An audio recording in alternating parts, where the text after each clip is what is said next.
Hey everybody, Jay here from Modern Mississauga. We are in beautiful Jasper, Alberta, looking at the 2018 all-new 10th generation Honda Accord.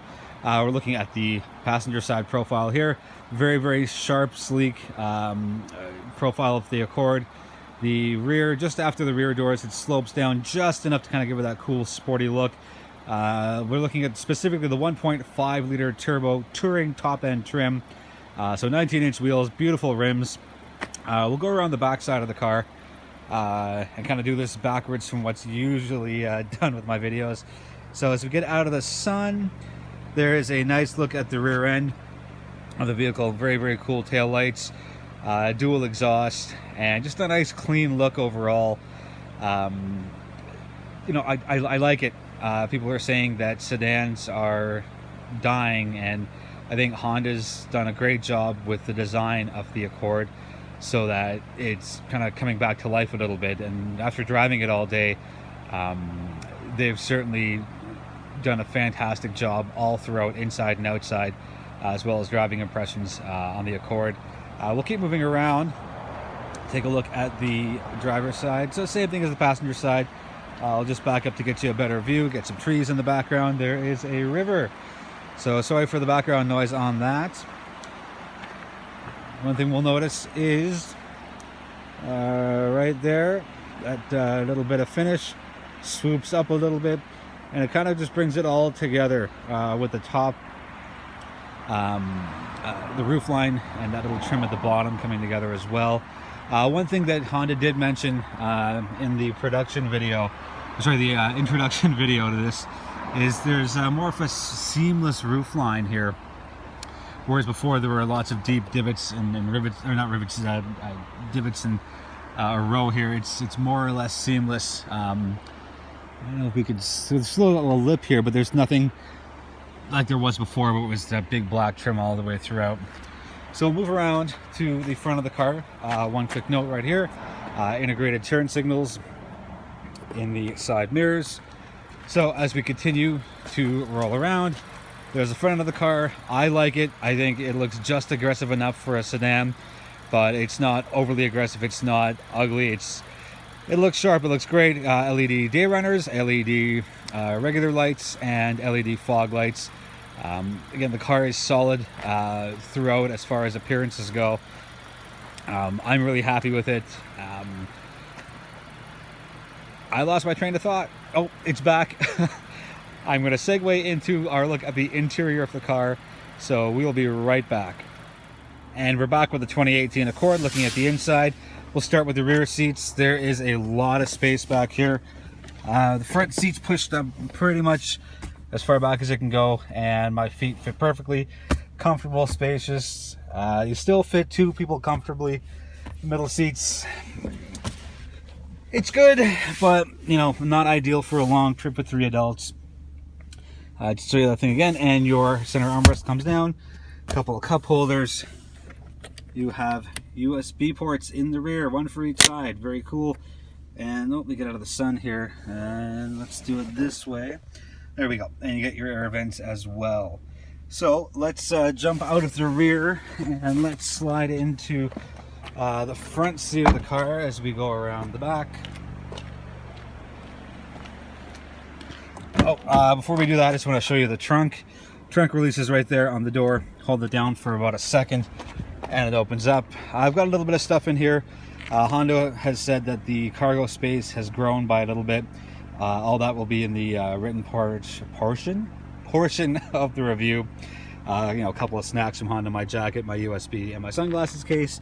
But it's still a very large size trunk.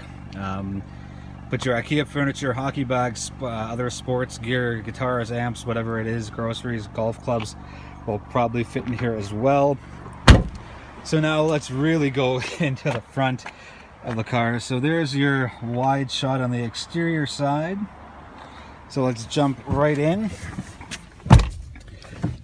And there's a lot of sunlight, so I'm just going to put the car in drive, spin it out of the sun.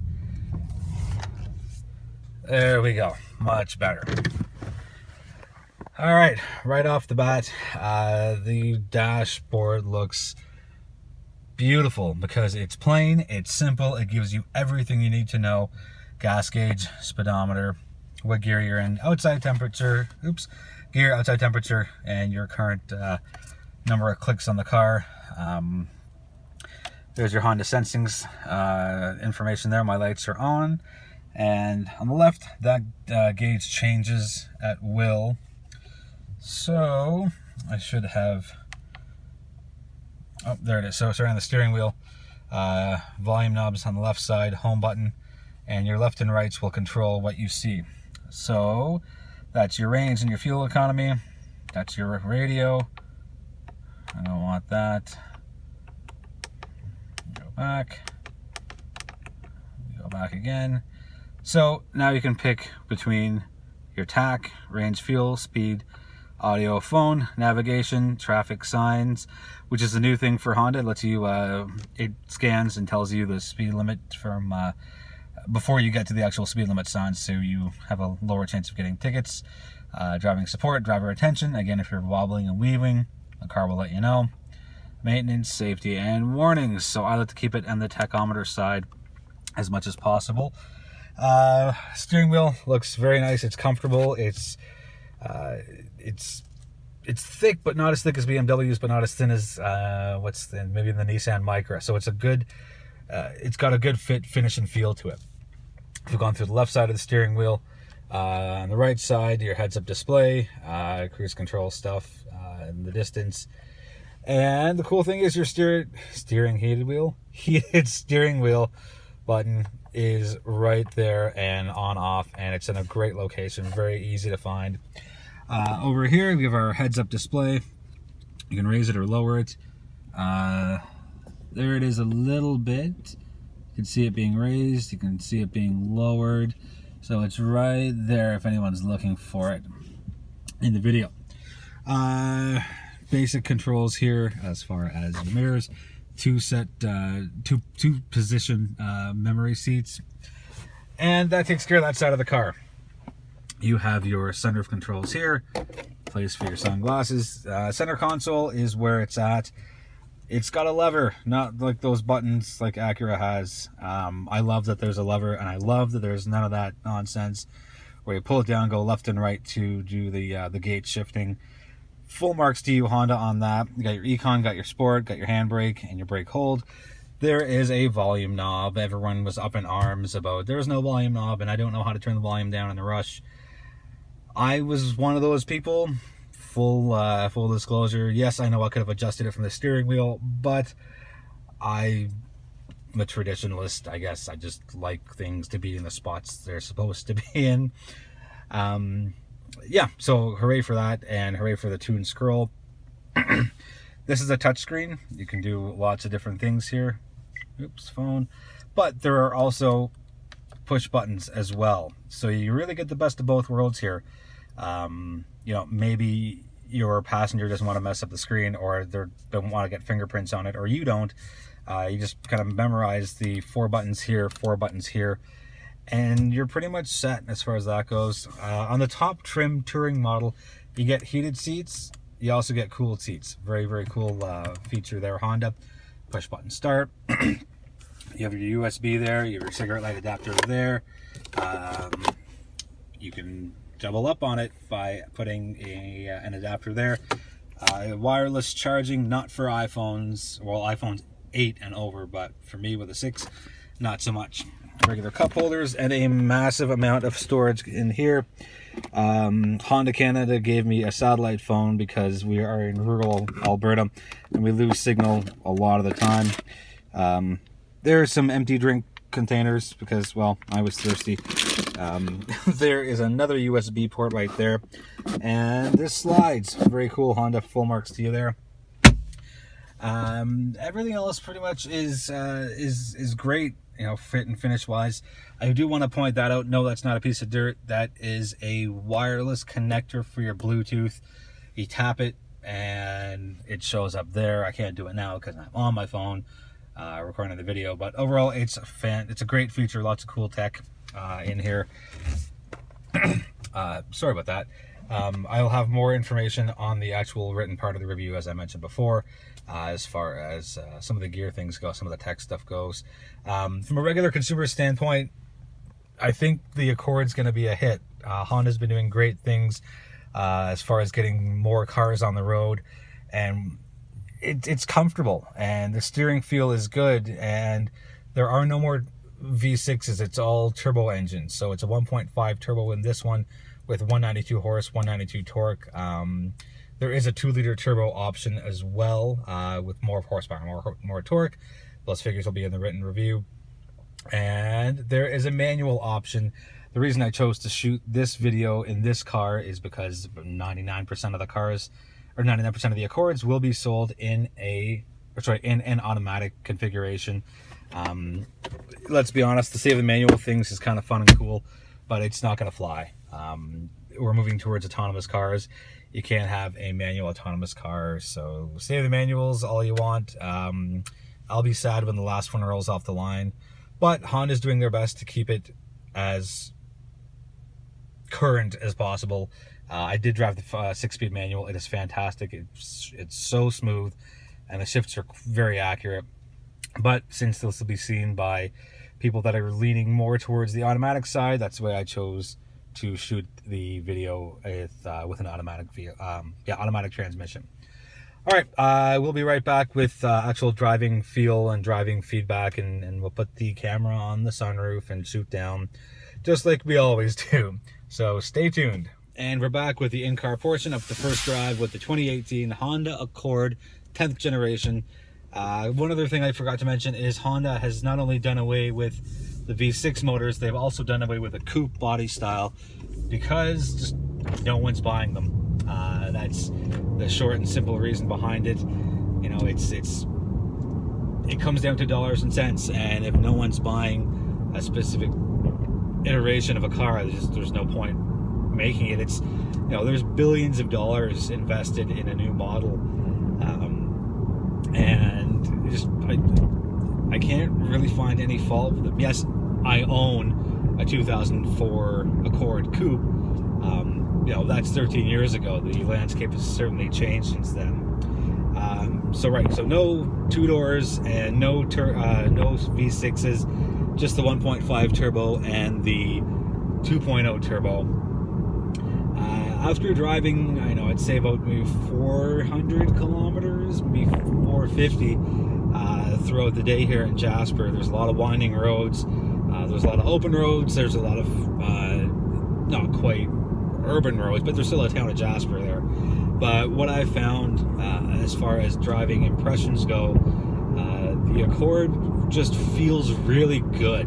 And you know, you may say, well, that's a pretty blanket, boring statement, Jay. And you know, it's not meant to be a blanket, boring statement. It's meant to be a big compliment for the Accord, because people are more and more leaning towards, they want to get in their car, get to and from in comfort and in style with the latest tech goodies and the latest safety. And Honda's Accord for 2018 has really hit all of those marks, and it's done it extremely well. You know, it's so easy to use the 8-inch touchscreen here, because it blends, like I said, it blends the actual touch portion of it.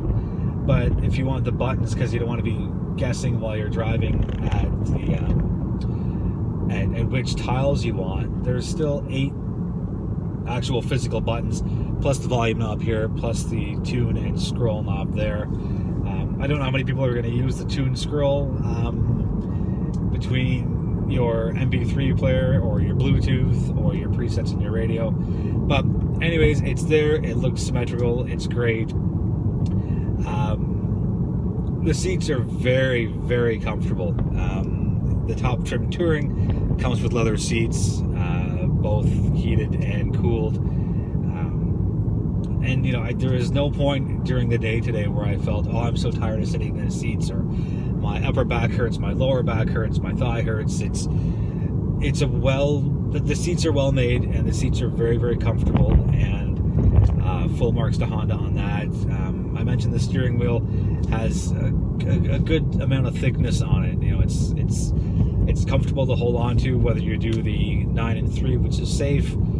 Don't do 10 and 2, because if you hit somebody or something happens and the airbags blow out, your hands being here, they'll just, you know, have you ever been punched in the face at 200 miles an hour? I haven't, but I'm sure it hurts like nobody's business. So keep your hands at 9 and 3. Or if people want to put their hands down here like that for a little more comfort, you shouldn't do it. But if you do choose to, it's still safe. Or sorry, not safe. It's comfortable. Go with the 9 and 3. That's just my 2 cents on it. I'm just going to tilt the camera down a touch. So you have this storage option here as well. So you throw your phone in there, or your wallet, or whatever it is you want. Yes, there's wireless charging, not for iPhones that are older than an iPhone 8, because, well, that's just how it goes. The HVAC controls are so easy to use, and it's cool because I'm not sure if it'll show up, but if you put it on and you hang or turn the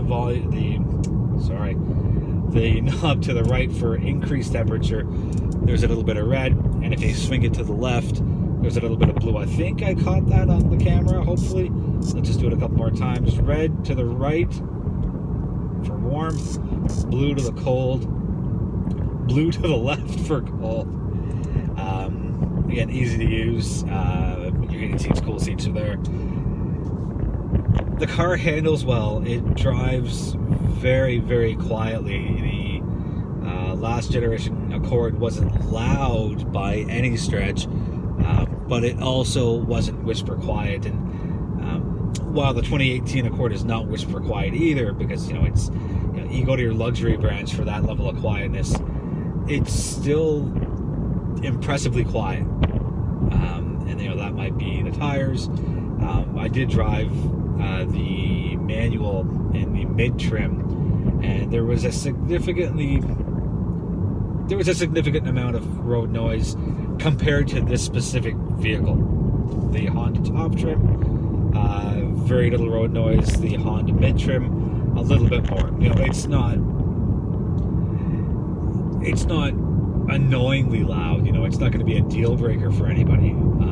But just something that I've noticed, and I wanted to pass along, that the top trim touring is very, very quiet. It's a great improvement on Honda's side for doing that. Aside from that, if you're looking for something that's comfortable, that's affordable, that has plenty of cargo space, this is a car to certainly have on your test drive list. And for me, and if I was looking for a sedan, this would pretty much hit most of the marks for me. And the big difference here is that, sorry, not big difference, the big competitor here is going to be the Toyota Camry. And for the longest time, Toyota's been thought of as that vanilla sort of flavor, where it's not fun to drive, it's not exciting, but it's reliable and it will start every time, and it's tried and true. But they've changed up the body style to compete with Honda, and they've got a little more power under the hood.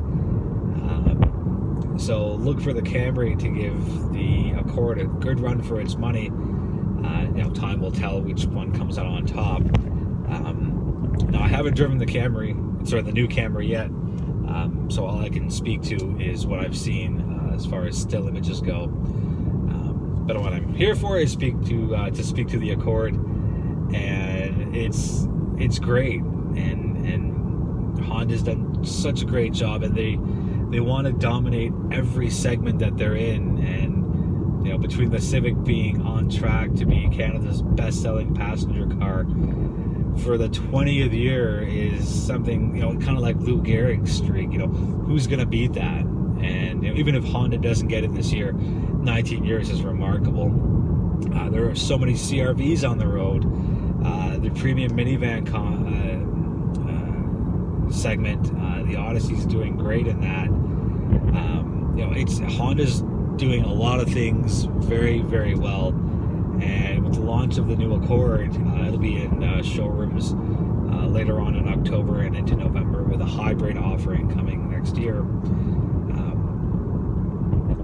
Honda's they've done well. It's